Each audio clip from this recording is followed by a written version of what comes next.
Well, hi there, Internet. My name's Court, and you've got courtside seats for my review of the brand new Netflix Testosterone, the movie. Let's do it.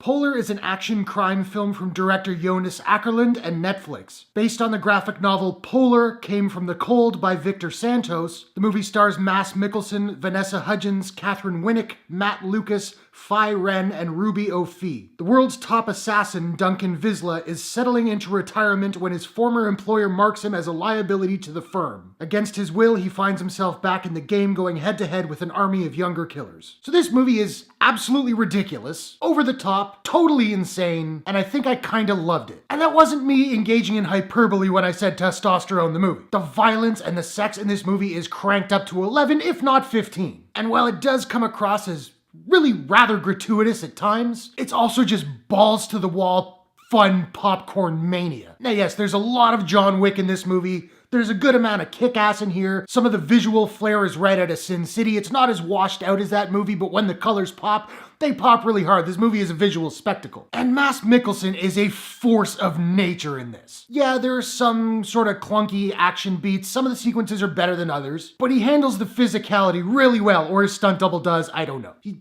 pretty much straight up goes Batman at one point. Now, he doesn't do a huge amount of emoting in this movie. He keeps it pretty low key, but I dug the dude all the way through. Vanessa Hudgens is really solid as well. She handles most of the emotional stuff in the film and she sells it all. And it's interesting that in a movie where most of the characters are over-the-top cartoons, these two sort of main characters are the most grounded out of any of them. Speaking of which, all of the other characters in this movie are over-the-top cartoons, with Matt Lucas's villain Balut, I think was his name, being the worst. This character was like if the Penguin and Liberace had a love child, and I didn't like him at all. However, I will say, his final shot on camera had me howling with laughter. I also thoroughly enjoyed the electronic score by Canada's own deadmau5. The biggest problem with this movie is the dialogue is clunky. It's goofy, and even in this sort of heightened tone of this movie, it feels kind of out of place at times. And the flick takes maybe a little bit too much delight in the torture scenes. That bothered me a little bit, but it has some good twists and turns. There's a big reveal towards the end of the movie, and I was like,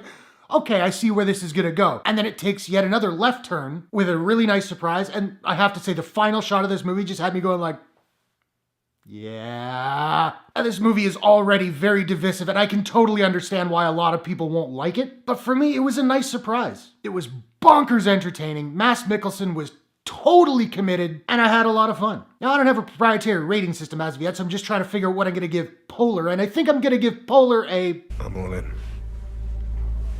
out of 10. So now I want to know, have you seen Polar? What did you think about it? What is your favorite Mads Mikkelsen movie of all time?